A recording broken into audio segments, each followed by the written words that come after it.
في إطار الاستعدادات التي تقوم بها النخبة الوطنية استعدادا للمباراة التي ستجمعهم بمنتخب كرواتيا يوم الأربعاء 23 نوفمبر على الساعة 11 صباحا بملعب البيت.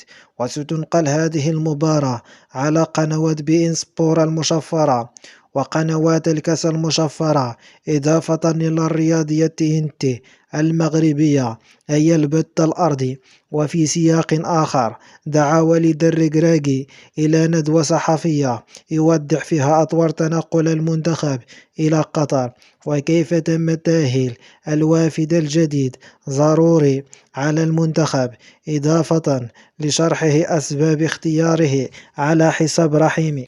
كما سيلخص وليد في هذه الندوة المكتسبات من لقاء جورجيا. وقد صرح الناخب الوطني بأنه لن يجري أي تصريح صحفي مفرط، بل سيكتفي بالندوات الصحفية التي تبرمج قبل المباريات وبعدها.